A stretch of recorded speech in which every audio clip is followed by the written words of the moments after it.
You're listening to Atlanta Baseball Talk, your weekly podcast for all things Atlanta Braves.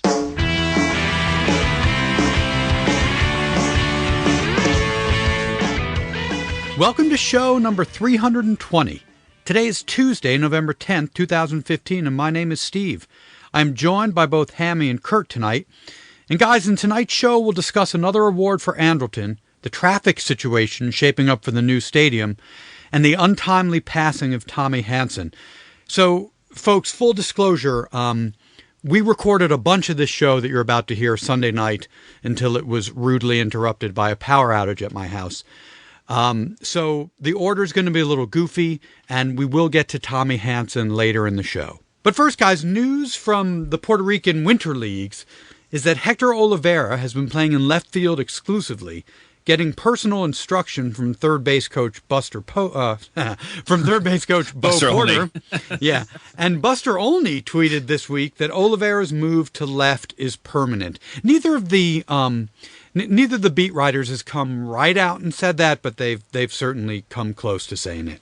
I don't know. I saw some. It doesn't feel super permanent. It feels like there's still a little bit of hope. But he has actually two hitting coaches down there with him, just with him. Not just Bo Porter, but there's another hitting coach with him as well. Which, right. Yeah. Kevin Seitzer's been down there with him as well. So, Ham, let's assume this answers who's playing left field in 2016, which we thought was sort of a big question. Or let's hope. Yeah. But it raises a number of other questions. And let's start with, what will the Braves do with third base? What do you think? Well, I mean, defensively, you got to sort of assume it's a strange thing, and this has been said a lot, is that there are a lot more outfield prospects out there than third base prospects. You're not on the free agent market. On the free agent market, right? And I mean, are the Braves going to pull the trigger this year on a big deal to bring in a third baseman? I don't see that happening, especially with the news, the heartening news that came out about how the revenue for this year was with Liberty Media. So I just don't see a big financial move. So right, and with Rio Ruiz, maybe a year away. And Austin Riley out there as well, right? I mean, so you've got some people waiting in the wings. But defensively, we're not getting any better. I mean, I guess this is saying, I assume, that Adonis Garcia is your third baseman, right? I mean, he had 343 innings or something last year at third base, most of all Braves. He also had the team worst -3 defensive runs saved. So you put Garcia at third, you put Olivera in the outfield, who, the book on him as an outfielder is limited range and ability. So it's going to be a bit of a train wreck defensively. I guess, offensively, it could be our best option, right? Olivera is now our best prospect, which is strange to hear a 30-year-old is our best prospect, but he is. I would take Garcia over Yuri Perez and Swisher and Bourne offensively. So, I mean, it's a head scratcher, though. It really is a head scratcher. It means that they're taking a spot away from Malik Smith somewhere, right? So now there's two outfield spots if you're really trying to gear up Olivera for the next however many years, 4 or 5 years in the outfield. And obviously Malik Smith we're hoping he'll be a center fielder, but and it doesn't really, there's a lot of talent on the free agent market as an outfield, and it's a signal that we're not going for any of that as well. So I don't really get it. So Ham, I want to step back a little bit. I want to completely 100% disagree with you that Adonis Garcia is the third baseman. There's just no way. I mean, if they move... Who is it then? Well, I don't think he's on the team right now. I really don't. For them to move Olivera to left field means they did not want to deal with his defense at third base, and Garcia's defense is worse. Garcia is a worse third baseman than Olivera is. There is just no way. Garcia will be on the bench.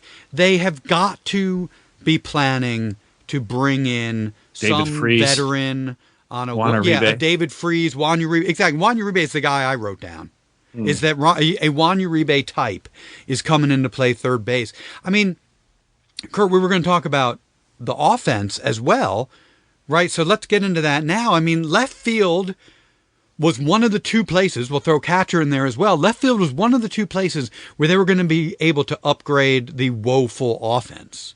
So with Olivera's move to left, that place has got to be third base now. One of those two, I mean, they've got to upgrade the offense with the third base position.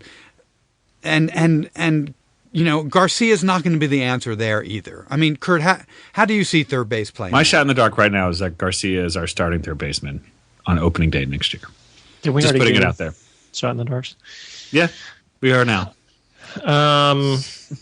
Well, I looking at the outfielders, I don't know that there's tons of great ones that are out there. I mean, Justin Upton, clearly they're not bringing Justin Upton back.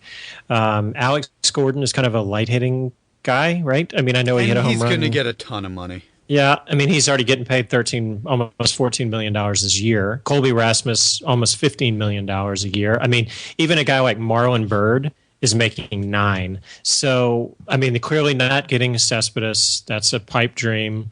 So, beyond that, who I'm looking over a list of names here. I mean, nothing. All these are stopgap, and I think Hamilton's totally right. And I'm afraid that it's going to be the situation with third is that they're going to have, just like you guys said, it's going to be Juan Uribe. It's going. I don't even know that they paid Freeze. I mean, he made $6 million this year, so it's going to be some lower level Casey McGee.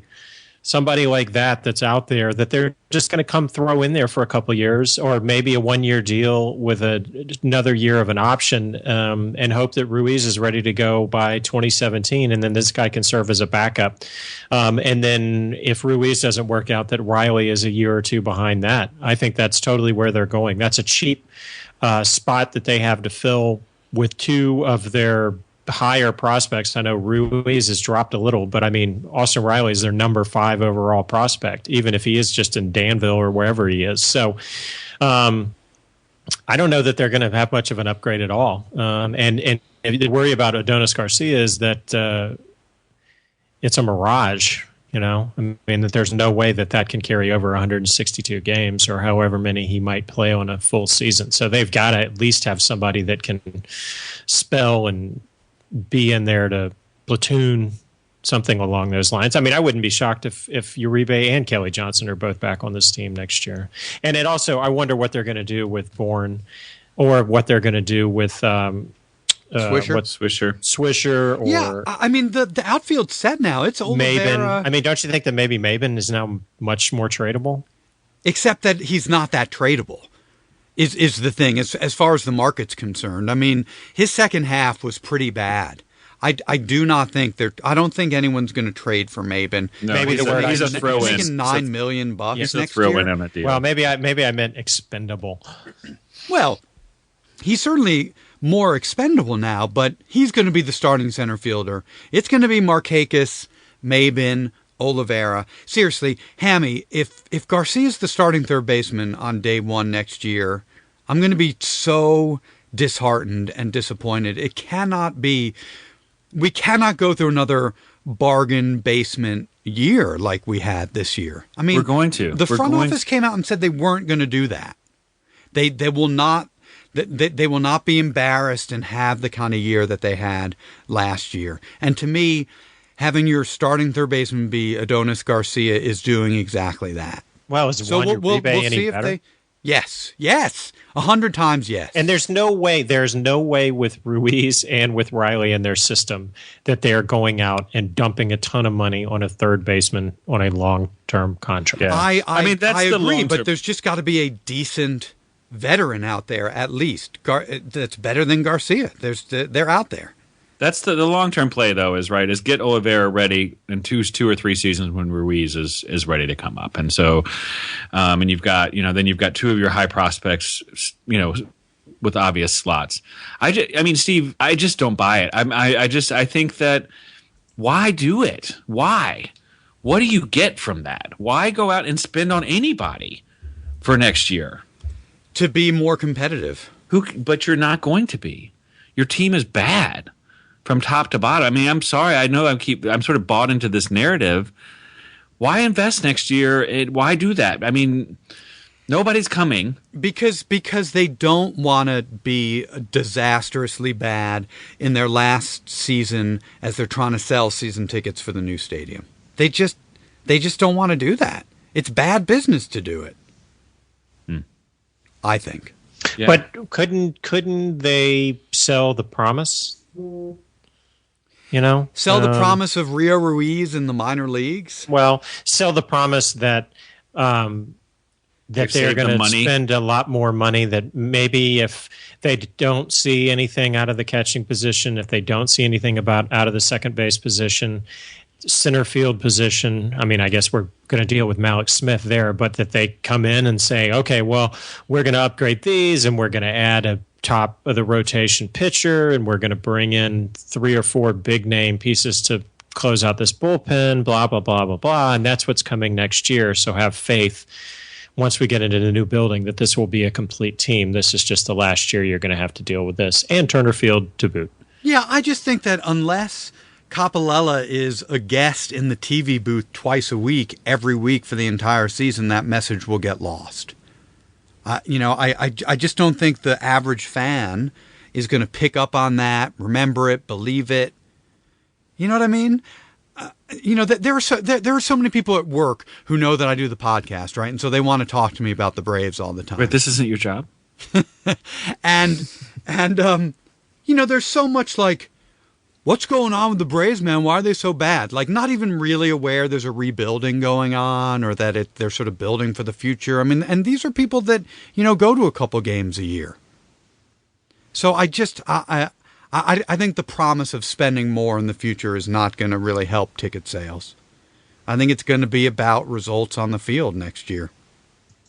And you think Juan Uribe will bring in more people than Adonis Garcia? I think that Juan Uribe will have a higher WAR than Adonis Garcia at third, and that will add to the win total. That's all I'm saying. Yeah. So, guys, for what it's worth, in 27 at-bats this fall in Puerto Rico, Olivera is batting .333 with a 400 on base and a .404 slugging percentage. No home runs, 2 doubles. So let me ask this. Yeah. I mean, we haven't done a fair or foul. Fair or foul, you're on board with this move. And we've sort of broken down why they may do it, why not. I mean, would you make this move if you're the Braves, where they are now? I make the move if they do something complimentary at third. If he was going to stay at third, I really expected money to be spent in left field. Because there was no one waiting in the wings. Like, that's the part that I don't get so much. They could have spent the money on a good free agent or invested in a trade with some of the pitching pieces for that left fielder, because left field was open. Now you've got someone waiting in the wings at third base. So in that regard, it doesn't make that much sense to me. I'm on board from he didn't look great at third base. Yeah. But there are other dominoes to fall, and they need to do that right, or this doesn't make sense.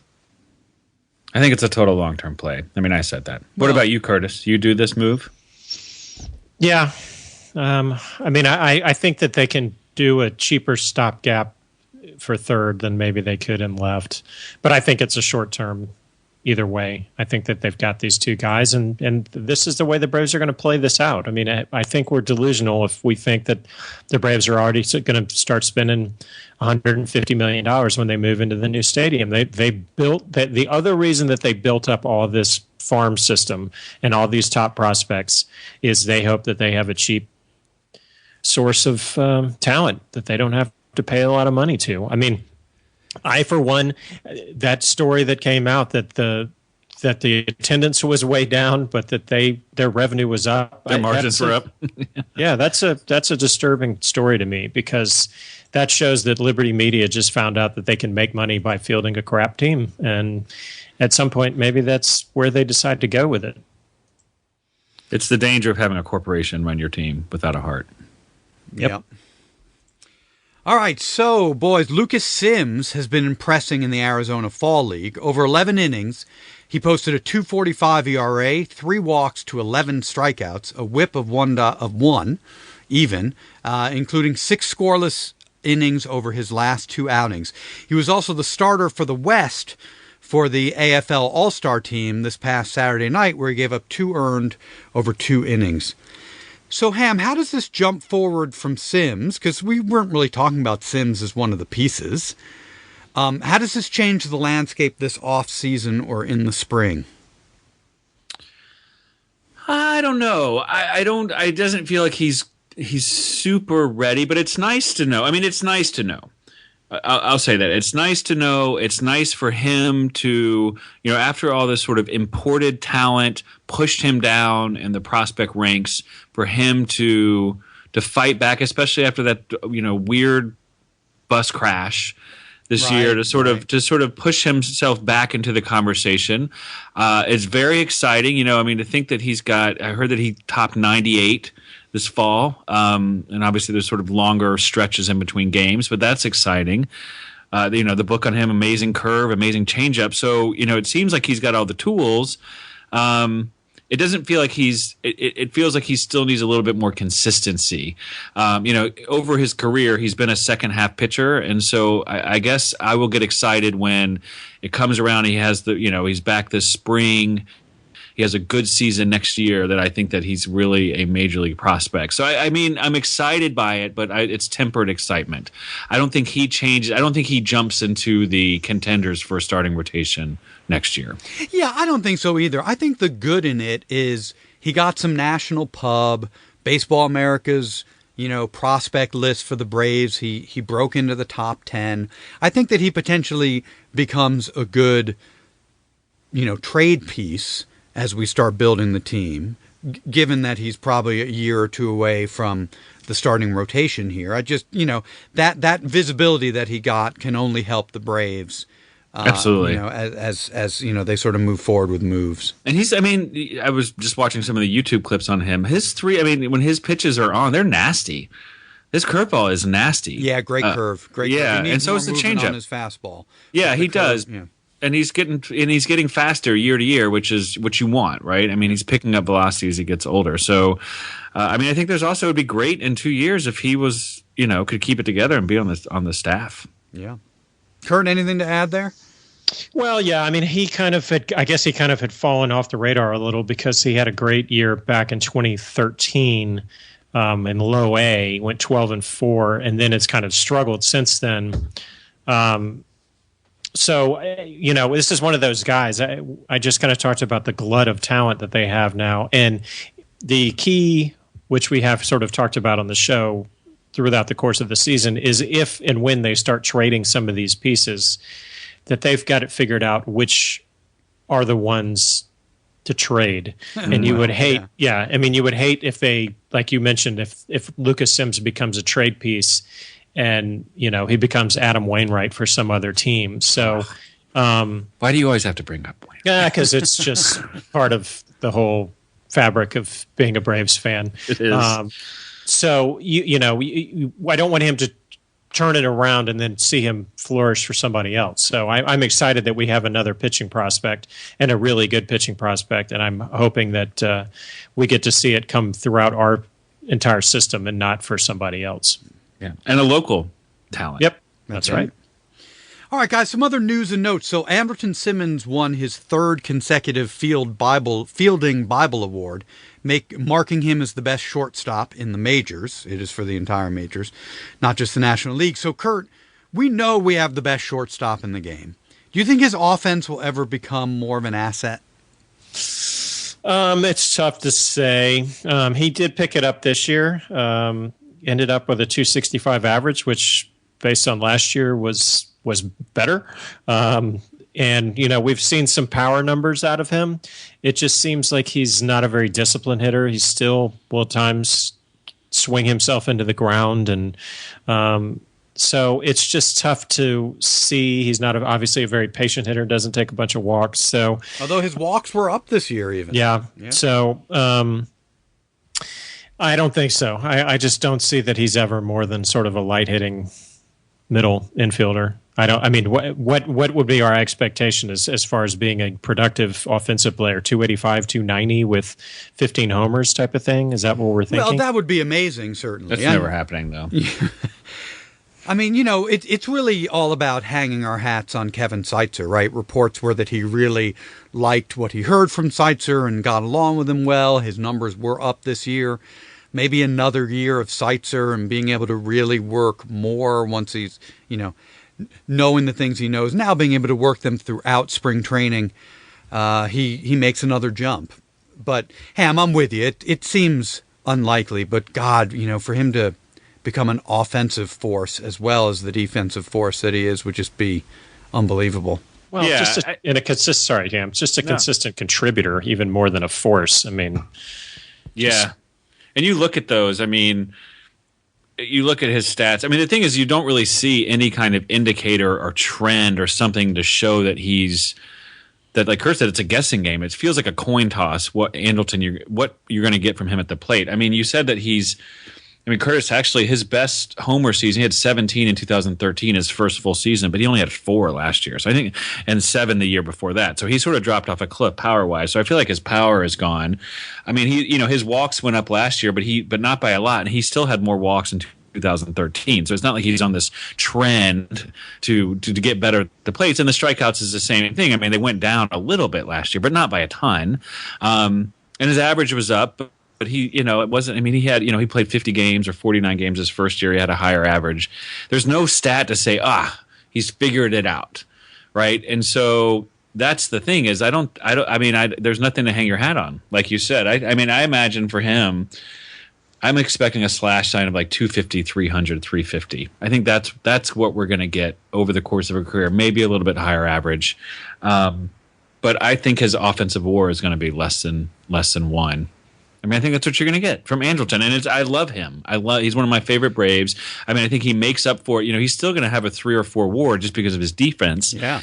But there's just maybe Seitzer, maybe something's there, right? And maybe but there's nothing to continue on. He just is he's an average person at the plate. So, guys, the stories have been out there. We haven't focused on them too much, but there is a disaster shaping up for traffic and access to the new stadium in 2017. Here are some of the highlights, or the lowlights, I guess. There's going to be 2,000 total parking spaces right at the stadium. And that's the capacity for the stadium, right? No, that's a joke. That was attendance last year, though, I think, for some of the home games. Hey, now.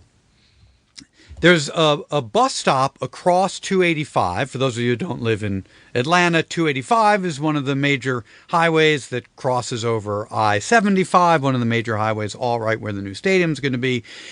Which was going to take advantage of a new pedestrian bridge whose budget has skyrocketed and will now not be ready for the 2017 opening. There is a plan from the Cobb County Commission to spend $1.2 million annually for circulator buses. That's been panned by a lot of sort of travel groups, given how much traffic those buses are going to sit in. And then this one scared me as equally as all these others. It came out last week that Cobb County Transportation Director Faye DiMassimo is going to resign, effective November 20th. I'm sure it has nothing to do. Nothing at all. Just the timing was ironic. Total coincidence. Yeah. And then just a quick sort of personal observation. Like, Kurt, I imagine this is somewhat similar for you. Kurt and I live in town Atlanta, near the stadium. My wife went to dinner this past weekend near the Cobb Galleria. This is where the stadium's going to be. For dinner Saturday night, and said it was just absolute gridlock. Like 285 was gridlock, 75 was gridlock, the parking lots were all filled up. Was this a weeknight? This was just Saturday night in November. Well, they were playing a game, right? Yeah, see, that's the thing. There wasn't actually any baseball stadium up there at all yet. Right. I mean, Ham, so with all this, what do you think is the worst case scenario that plays out here? Like, how bad could this really be? I mean, I feel like we are on the path for the worst case scenario. I mean, the best case scenario is if this doesn't become a national news punchline. Yeah. Right? I mean, It's almost if they Braves. I don't. I'm speechless. I don't know what to say. Right. I mean that people don't show up. That the attendance, like there's 15,000 people in the stands for first pitch. Because that happens all over stadiums across the country, right? Right. But I think it's going to be. I mean, but that's more like half filled, 3/4 filled, maybe. I mean, there's with a few exceptions, right? People are not going to be able to get to the game. There's so many unanswered questions. I mean, I can't even imagine what the worst case scenario is. That it significantly impacts revenue. Where are people going to park? They've not figured that out yet. They're like kicking this can around, saying, "Well, maybe they'll park it." They've not figured out where they're going to park. I mean, the busing is a joke because the bus is right on the streets where all the traffic is. Right. Well, and it's going to be very dangerous without that pedestrian bridge. That should not be overlooked at all. The worst case scenario would be somebody getting killed going to and from the Braves game. Well, I agree. So that would be the worst case scenario, that there are deaths. Yes. Well, I mean, related to the traffic. You laugh, but I mean, how many people that are going to be completely annihilated are going to be leaving that game? And I mean, yeah, there's lots of police presence when you go into a stadium normally, but normally when you leave, there's really not that same presence. They're not really standing around still directing traffic. At least I've never seen that at Turner Field. I don't know what's going to be different about SunTrust Park. But thank God the morons in Atlanta city government aren't in control of where the Braves are playing anymore, because now we've got these really reasonable and rational and professional guys up in Cobb County that are handling this with utmost integrity and intelligence. So it's pretty bad. I mean, what are some of the scenarios? I mean, what did you say, Steve? Well, what's the worst case scenario? I think there is no doubt that the traffic and the gridlock and the lines and all that stuff are going to be national stories. I believe it. What will get real ugly is, a month or two in, if numbers really start to drop. I mean, the Braves surely have to be expecting and budgeting 80 to 85% filled throughout the entire season, right? And I'm making that up, but I'm assuming that's true. If people get so turned off and simply won't deal with it, and the numbers really drop, that to me is the worst case scenario, when all of a sudden, like, there are stories about the fact that no one's going. Yeah. And it's going to snowball. If the first month it's like, I mean, it's because the way news travels now, social media and everything, a couple of bad weeks, and it's just going to snowball. Nobody's going to want to even try to do it. I mean, they've got to get it right out of the gate, and they're not going to. There's no way. Yeah, well, they just can't. No way. I'm already planning not to go. Like, in all seriousness, we do this show. We like the Braves. I cannot imagine going up there for a game. I just can't. Kurt, I mean, are you like...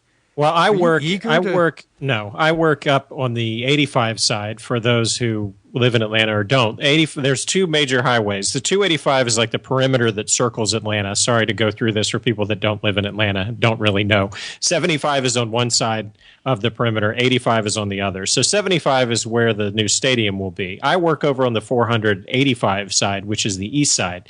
So for me to go to a game, I would have to come down 400, go all the way across 285, and then get to that juncture at 75 285, which is really the worst arc of traffic in the city of Atlanta, which, of course, as everyone knows, has some of the worst traffic in the country. So basically, I would have to leave work and go, not come home, mind you, but go directly to the park. And that would involve me being in the car for probably an hour and a half to get over there.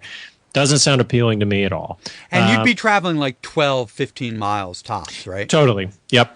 And I mean, I guess just take maybe... Marta. Right. Oh, hey, whoops. Hey. Good one. I guess there's a possibility that if it was like a Saturday or Sunday afternoon game, I might contemplate it. But that does nothing for me. I mean, like going to those restaurants and doing all that sort of 365, all that kind of stuff that they're hoping that people are going to do. Right. Because I'm not going to invest that time up there. I'm going to want to get in and get out because the traffic is going to be so bad. And the restaurants and all that stuff sound great. I don't remember exactly, but that they've announced some of the new stuff that's going to be there, and it sounds terrific. But I just can't imagine until you end up having to pay for you eat a $18 slice of pizza and you miss half the game because it's so packed that you can't get in and out very quickly. So furthering the worst case scenario of all of this coming.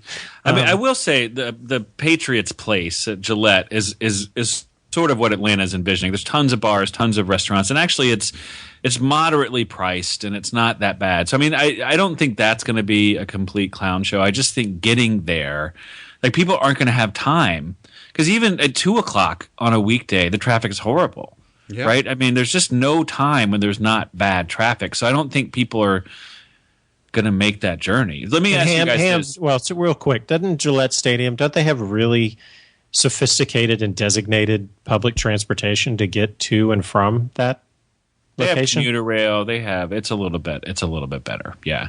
And it's a little bit more isolated. But just the fact that it doesn't, you can make it a destination. They have movie theaters and stuff like that. People will go there, and I don't think it solves the traffic problem. But, there is a movie theater at the Galleria that you could probably go to as well. So let me ask you guys this, though, because I mean, you guys are in-town people, and as I am also, ITP forever. But I mean, the whole story of this move was moving closer to the fan base, right, which is out in Cobb County. I mean, do you think that? I mean, obviously the roads are the roads, the cars are the cars, but do you feel like it's an easier commute for those people, the fan base that they're trying to move closer to? You Cobb County people? Well, I guess. I mean, I suppose there's going to be some subset of those folks that it's easier to get to. But the second you are across 285, the second you're on the east side, the northeast side, you're really in no better shape than we are in town. Yeah. And there's not like and there's nowhere to park. Well, it goes back to that. And it's not like it's, the Cubs Stadium where they're putting it in the midst of a downtown area over there.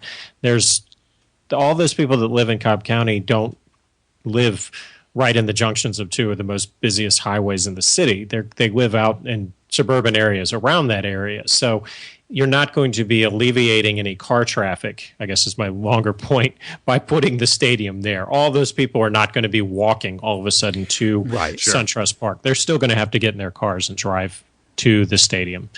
Yeah. Or maybe there are some Cobb County. I know there are Cobb County Transit buses that are out there. So maybe the people will.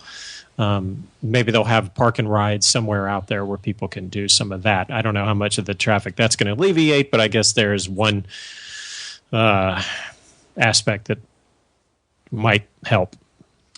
All right, guys, a few other odds and ends, a few other pieces of news from this offseason so far. So Diane Toscano, that missing in action Cuban outfielder who we were waiting on all year, he finally cleared his legal hurdles, and he will likely play somewhere for the Braves this offseason. He figures to be a fourth or fifth outfielder. And the Braves hired a bunch of new front office folks this week, including former UGA coach Steve Weber, who will be a minor league pitching consultant. I bring him up because he was Fulte's pitching coach in 2014 with the Oklahoma City Redhawks. It was his first jump to AAA when he was with the Astros. So I assume that played some part in his hiring, given his familiarity with Fulte. So Curtis, Hammy is actually not with us now. We're back to the Tuesday night portion of this recording. And we have the sad task of talking about the death of Tommy Hanson. So before we get to what will, the news that will start coming out over the next few weeks, let's discuss our favorite memories of Hanson. You want to start? Well, I think it's almost like it's such a shooting star type of thing. I mean, you kind of think back, and a lot of it just came back to me as I was reading, and of course, then it all comes flowing back to you. But it was amazing how good he was, and the expectations for what he could be when when he was coming up in the minors. I mean, 2009, he was the 4th-rated prospect in all of baseball.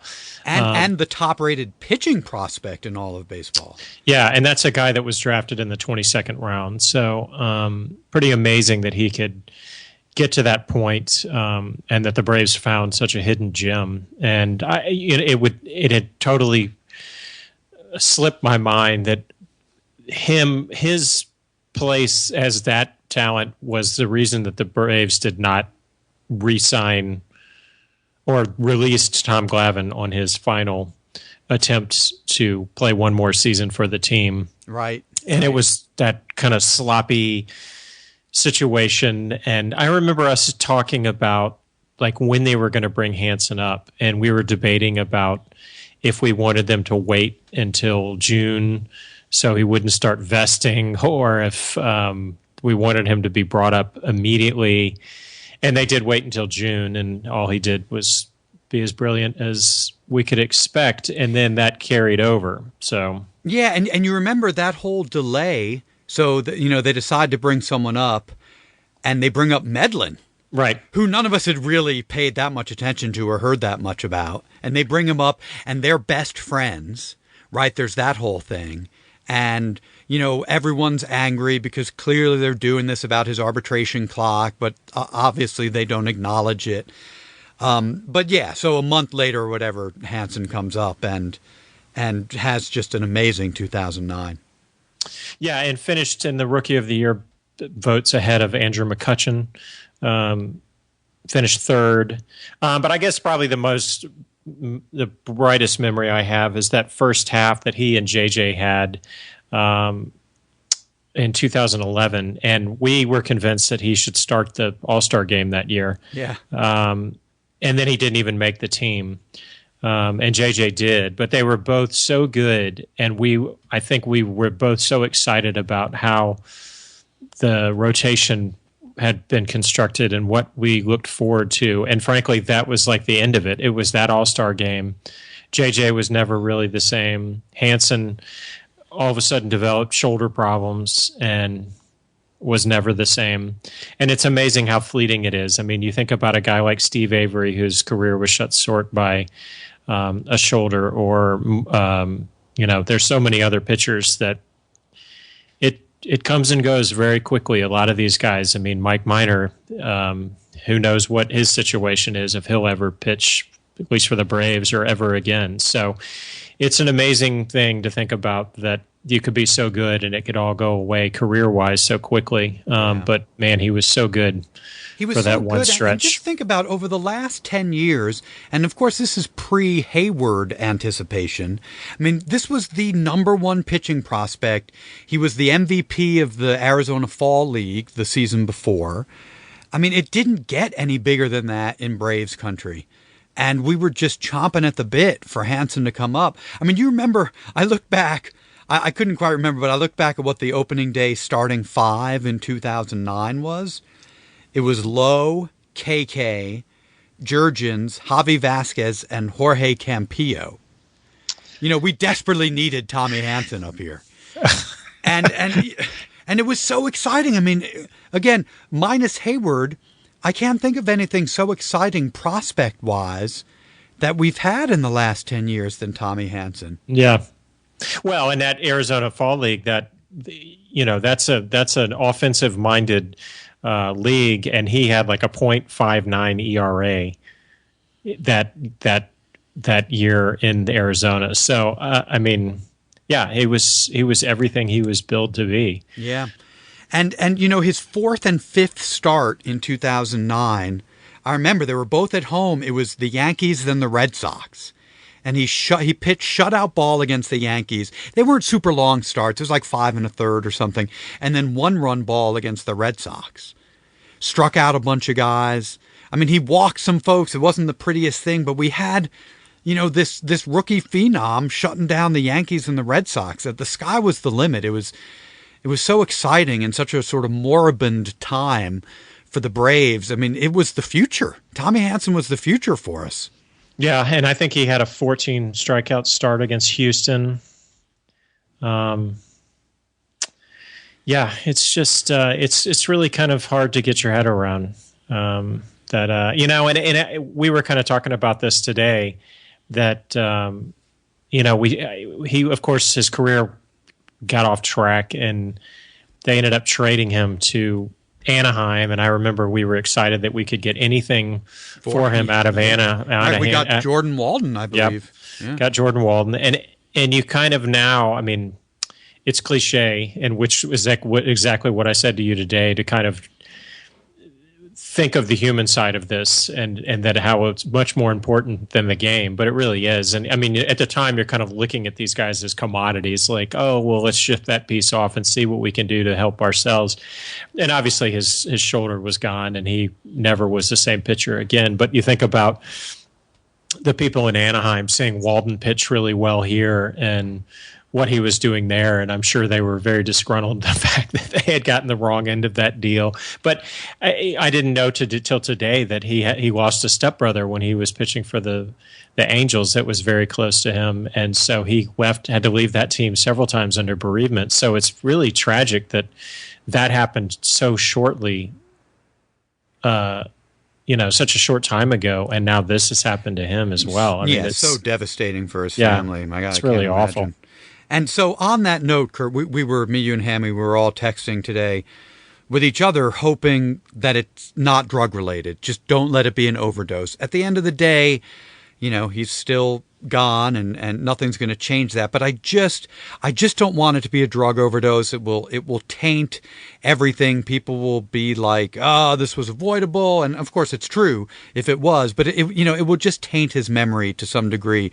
I really, really hope that's not the case. Now, of course, earlier this evening, they released that the initial sheriff's report when they came to the house he was in somewhere in the greater Atlanta area and took him to the hospital, that the initial report was, potential drug overdose. Now, look, it doesn't have to, this doesn't have to end that way. I assume that they come to someone's house and the guy's not breathing and it's a young person, they're going to think drug overdose. But I just hope that that's not the case. Well, and not that it's much better, but it could be an accidental prescription drug overdose, something like that, which, not that I'm trying to, paint it up any better. It's still a tragedy regardless of what it is. But yeah, we were all in total agreement that we just don't want this shrouded in some sort of negative fashion by any sort of connection to drugs. So yeah, and the sad part is, just like when the wife goes missing, it's almost always the husband. When, the young superstar athlete dies unexpectedly, or the musician or whomever, it's usually drugs. But hopefully, just hopefully that's not the case. Yeah, and you spoke with him. When was that? Do you remember the year when you spoke with him? It was 10 or 11. It was when we had Billy Wagner, because we spoke to both he and Wagner that same afternoon. And he, and look, he was very gracious with us. He spent 10 minutes with us on the phone. He didn't have to do that. He was down in Orlando at spring training, taking time out of his day. Couldn't have been nicer. And, I'm glad that we have that memory of him, but, it makes it all the harder when you have some human connection with these guys. Yeah, and just reading some of the quotes from some of the players, it was clear that he was a favorite of theirs. That they, especially Medlin, it's the Medlin one is really so awful. He wasn't like my brother; he was my brother. Yeah, it's very heartbreaking. So, it's you don't see obviously that side of it. What the connection that these guys have when they're, all the traveling and everything else that they do, and obviously some of these guys, Medlin and he came up through the system together, so. You create those bonds just like you do with anybody that you work with, but these are probably stronger because you're traveling a lot with these people and eating meals and maybe rooming with them and all these other type of things. So it's a very formative relationship that you develop between each other. And I grieve for the guys that were friends with him even more than just him as a player. Yeah. Well, very, very sad news. Rest in peace, Tommy Hanson. So, Curtis, on to a lighter subject. Right before the regular season began, we made predictions about the 2015 Braves as well as the postseason. So let's go back and revisit those questions and see how we did. Well, it's ironic, I guess, looking at some of these when I went to look back at it, how many of these players didn't end up playing for the Braves. If they did, they were traded or they got hurt. So there was quite a few of those guys. But the first question we started out with was Andrelton Simmons' batting average over and under of 248. Across the board, we all went over, and he did. He batted 265. Next question was about Chris Johnson, who, of course, we traded over and under on 275. We all went under, and we were. 275? Who set that line? It was me, yeah. Yes. But my goodness. Yeah, that was a softball. He batted 235 as a Brave. I didn't even bother to look and see what he did as an Indian because I really, really don't care. More off the scrap heap, reliever ERA, Jason Grilli, who, of course, blew his Achilles out, or Jim Johnson, who, of course, was traded.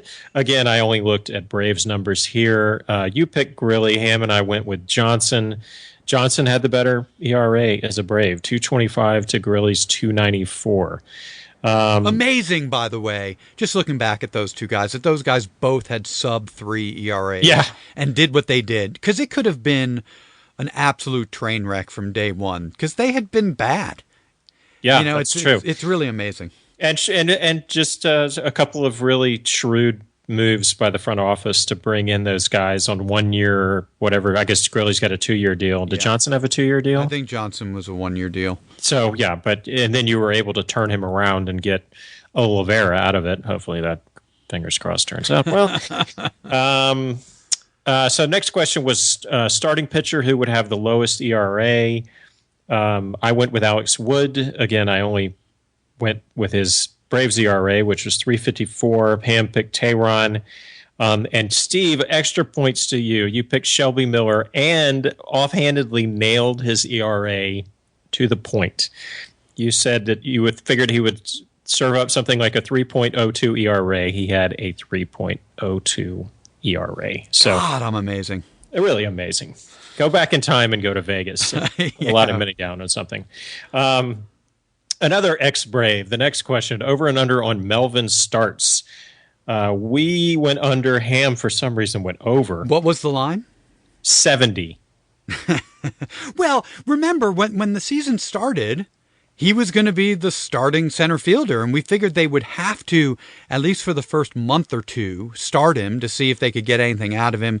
Maybe he had turned it around or, work up his trade value, all that stuff. So, yeah. And really, I guess there were no other options. Right, yeah, that was it. I mean... well, no, that's actually funny because we talked about Eric Young Jr. Oh, right. Yes, Eric Young Jr., who, when me and my kids were down in Florida for that first series, that first week of the baseball season, we went down and saw the Braves play the Marlins, and Eric Young Jr. signed a baseball for my kids, as well as Bethancourt. Nice. The kiss of death for both of them, clearly. That EY, that might be a collector's item since he was a Brave for like 5 minutes. Exactly. It's like having a Dave Martinez Braves jersey. So Melvin started 47 games, of course, for the Padres. Over and under on Braves wins versus the Nats, the number was 8. Oh no, I take it back. You and I went under. Ham again went over. Craziness. The number was 5. Wait a minute. Explain that one again. I'm confused on that one. Braves wins versus the Nats, over and under. The number was 8. Meaning the difference between the win totals? No. How many wins we would have versus the Nats? Against in the 19 games. I'm sorry. Yeah. So over number under 8 and 8. Yeah. You and I went under. Ham went over. The number was in fact 5. They went 5-14 against the Nationals this year. Yeah. The next one was the heartbreaking category, over and under on Hayward homers. You and I totally bought into it and went over. Ham went under, and the number was 18. He actually hit 13. Yeah. Which for some reason I thought he had hit more home runs than that. Here's a good one. Braves wins. 77. The number was Was the 77. I so went over, didn't I? You went over. You said 79. I pushed, said 77. Ham said under. And, of course, we all know that it was 67 wins for the Braves. Bad, bad, bad. Postseason picks. Yeah. Across the board, Nats. Wrong. You picked Pittsburgh. Ham and I picked St. Louis. You got the wild card right, but that doesn't give you a point. We all went with the Dodgers. You had San Diego and St. Louis. San Diego, another team. I didn't pick San Diego. You picked San Diego and St. Louis as your wild card teams. Oh, my goodness. Mine are better. Florida, San Diego as my wild card teams. Ham had Pittsburgh and San Francisco. Yeah, all right, half right. Yeah. AL, you had Baltimore, Chicago, Seattle. Wow. I'm not laughing at you. I'm laughing at how off we all were because mine are equally. No, not one of us even picked the Royals to make the playoffs. Flashes in the pan. Yes. So you had Baltimore, Chicago, Seattle, Boston, Anaheim. I had Boston, Detroit, Anaheim, Baltimore, Seattle. Ham had L.A. So I'm doing it out of order. Baltimore, Detroit, L.A., the Angels, the Yankees, and Oakland. So we all kind of hit. I take it back. I didn't get one AL team right. Nor did you. Ham got one. He got the Yankees as a wild card. Way to go, Ham. Now I think I had Blue Jays Cubs as my World Series. Well, but that was postseason picks. Oh, so we hadn't even done that. Oh, you're right. We hadn't gotten to that yet. Our preseason picks for the World Series. Yeah. You and I had the same picks. Any guesses on what our World Series picks were? St. Louis and somebody. Wrong. Okay. Dodgers over Mariners. What did the Mariners win? Like 12 games or something? Oh, my goodness. Seriously. Ham had an LA series. Dodgers over Anaheim. So, of course, we know National League was Mets, Cardinals, Dodgers, Pirates, Cubs. And it was Blue Jays, Royals, Rangers, Yankees, Houston. And, of course, Kansas City beat the Mets. And how did none of us pick Houston? Yeah. How did none of us pick Kansas City? They were in the freaking World Series last year. Yeah, that part's kind of crazy. So you picked all the – oh, no, sorry. Ham picked the Final Four right. He had Kansas City over Toronto. He had the Cubs over the Mets, though. Wow. Yeah. Wow, that's kind of amazing. You had Cubs over L.A., Toronto over Kansas City. I had Royals over the Jays and the Cards over L.A. Kansas City in 7 for Ham. Kansas City over the Cubs in 7. You had Toronto over the Cubs, and I had St. Louis over Kansas City. Okay, so this Final Four we did right was at the end of the postseason. Yeah. Okay. So Ham won. Ham wins the whole thing? Yeah, I added the postseason picks in there as well. So okay. Ham is the winner, but we'll never tell him. He doesn't listen to the shows that we do that he's not on, so we'll just never tell him that. Thank goodness. All right, folks, we will be back throughout the off-season as developments occur. And if we're not back before the end of the month, have a great Thanksgiving, everybody. And that is the show. Please make sure you have us in your RSS feeds or subscriptions on iTunes or Stitcher so that you don't miss any of our weekly shows. Any of our shows. And as always, check us out at AtlantaBaseballTalk.com for past shows, to check out our blogs, and to post in our comment section. And be sure to follow us on Twitter at ATL Baseball Talk and to like us on Facebook. Thanks again for listening, everyone, and go Braves! Thanks for listening to Atlanta Baseball Talk, your weekly podcast for all things Atlanta Braves. To find new shows, to post in our forum, or to send a comment, please visit us at AtlantaBaseballTalk.com.